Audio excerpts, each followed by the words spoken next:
Assalamualaikum warahmatullahi wabarakatuh. Saya Khadijah Makarim. Topik kita kali ini adalah inspirasi judul skripsi pendidikan agama Islam. Teman-teman sekalian, pada kesempatan ini saya ingin membantu teman-teman dari Prodi Pendidikan Agama Islam untuk memilih ya tema, kemudian nanti menentukan judul penelitian yang harus segera diajukan ke program studi setelah teman-teman melaksanakan rangkaian kegiatan persyaratan untuk menulis skripsi, misalnya setelah KKN, terus setelah mengerjakan program atau melaksanakan program PPK, mengajukan judul skripsi. Nah, teman-teman sekalian, mahasiswa pendidikan agama Islam itu seringkali terbentur di dalam memilih ya, merumuskan judul yang itu aja bolak-balik gitu ya. Jadi sebetulnya kawasan pembelajaran atau kawasan penelitian psikologi agama itu bisa menjadi salah satu alternatifnya.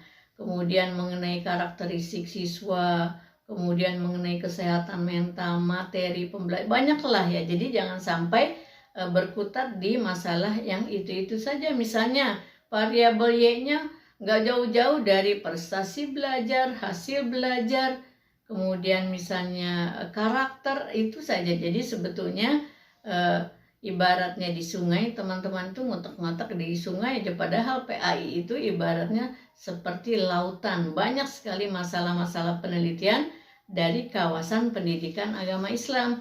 Nah, pada kesempatan ini saya ingin membantu teman-teman dengan beberapa topik saja, dibatasi dulu ya.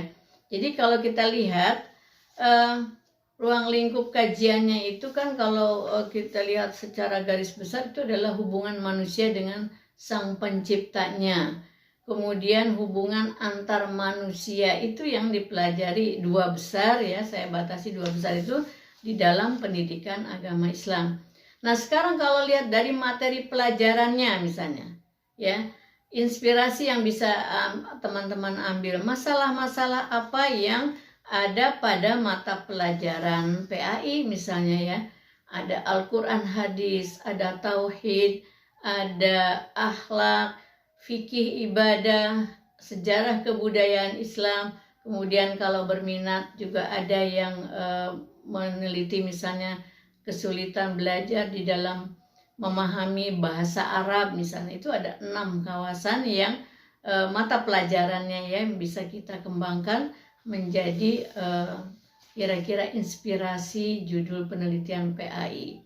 Nah, kalau kita dilihat dari komponen pendidikannya misalnya ya, itu ada tujuan pendidikan, ada peserta didik, ada guru sebagai pendidik, ada materi pembelajaran, ada lingkungan belajar, dan ada sumber belajar. Nah, jadi dari 6 besar ini aja nih, yang saya batasi 6 aja, itu sudah bisa dibuat lagi masalah-masalah dari komponen masing-masing, itu bisa menjadi inspirasi judul skripsi yang sangat banyak variasinya ya. Jadi insya Allah pada saat nanti mengajukan judul tidak dikatakan judulnya jenuh ya. Mari kita lihat, kita bedah satu persatu. Nah, tujuan pendidikan mungkin agak sulit ya, dan jarang ini yang meneliti, yaitu bagaimana memahami tujuan pendidikan nasional, institusional, kurikuler, dan tujuan pembelajaran. Nah, teman-teman kalau misalnya tidak mengambil yang tertinggi, ambillah misalnya masalah-masalah di dalam tujuan kurikuler dan tujuan pembelajaran. Itu inspirasi yang berikutnya. Apa masalahnya? Kemudian kalau kita lihat dari peserta didik, banyak sekali ya. Jadi jangan sampai terpaku pada hanya prestasi belajar aja, hasil belajar aja yang diteliti. Banyak aspek dari peserta didik.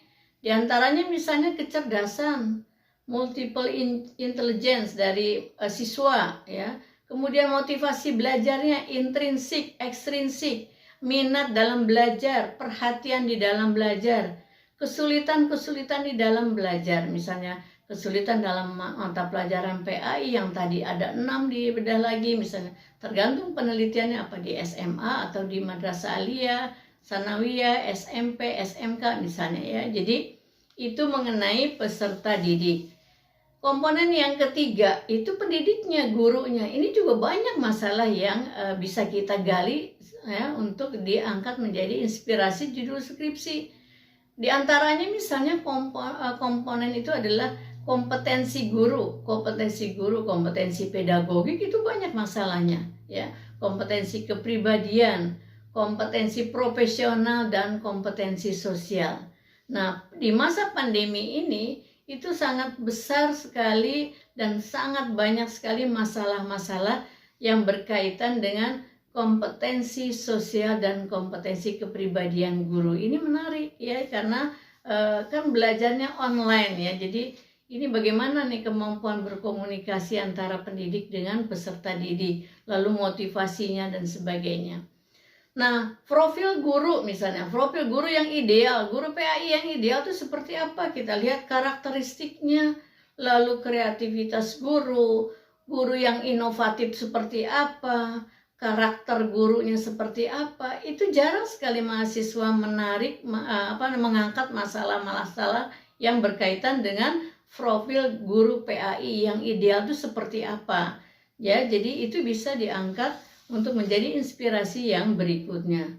Lalu yang keempat, komponen yang keempat adalah berkaitan dengan materi pembelajaran. Nah, ini dengan kurikulum ya, kurikulum PAI di SD, di SMP, SMA, Madrasah Aliyah, Sanawiyah, SMK misalnya.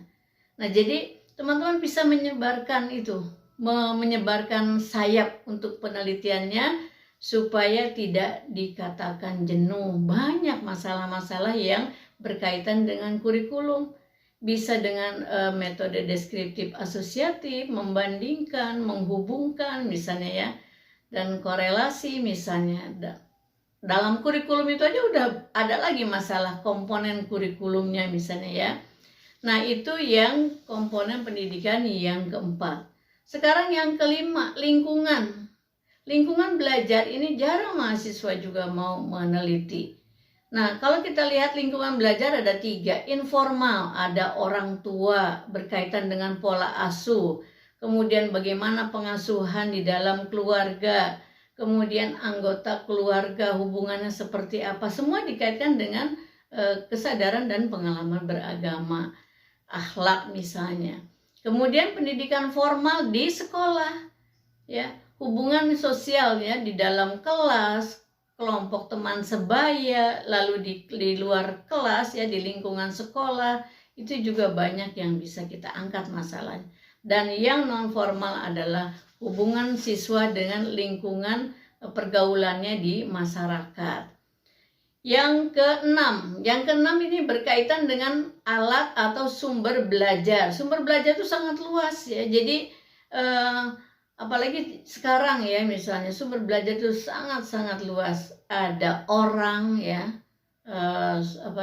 kemudian ada pesannya, orang sebagai sumber, kemudian ada pesan, isi pesannya, kemudian medianya, media itu juga macam-macam, media cetak, non cetak ya, audio visual, perpustakaan offline, perpustakaan online, luar biasa banyak. Itu bisa dijadikan inspirasi yang keenam.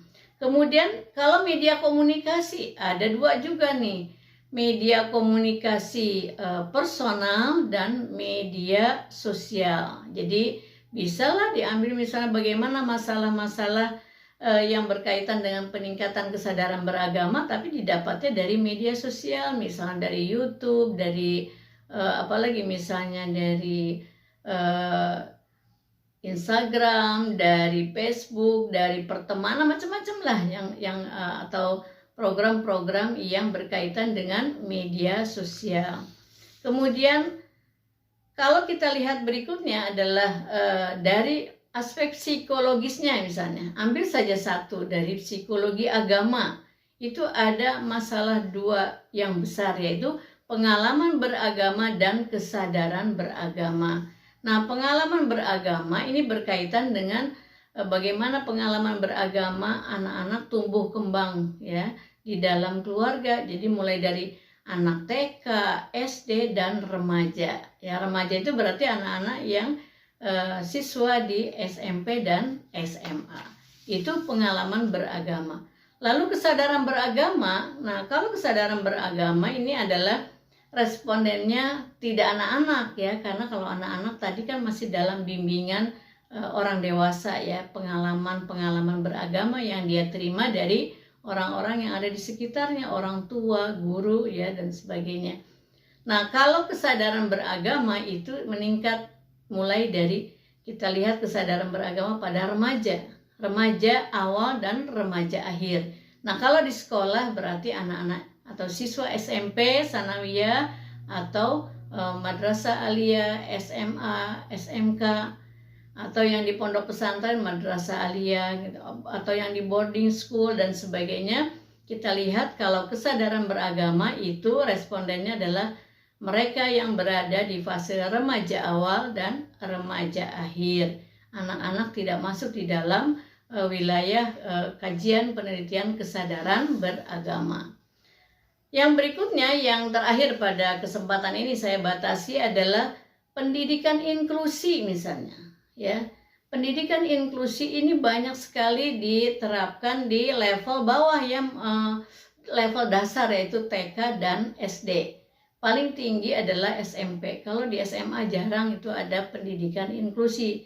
Jadi kalau ada masalah di level SMA biasanya memilih homeschooling. Tapi kalau untuk TK, SD itu banyak pendidikan inklusi. Nah, teman-teman PAI bisa menggali masalah-masalah proses pembelajaran PAI pada pendidikan inklusi di TK dan SD, SD negeri, SD swasta, atau SDIT ya, yang bernafaskan Islam misalnya. Nah, itulah teman-teman sekalian bahwa di dalam memilih atau mengangkat tema dan kemudian diangkat menjadi judul skripsi, jangan berkutat pada masalah yang itu-itu saja kayak nggak ada persoalan lain. PAI itu sangat banyak, sangat luas jangkauannya ya, di dalam masalah-masalah yang berkaitan dengan pengalaman beragama, kesadaran beragama, karakter, dan sebagainya ya. Jadi boleh aspek gurunya, boleh aspek siswanya atau materinya dan sumber belajarnya.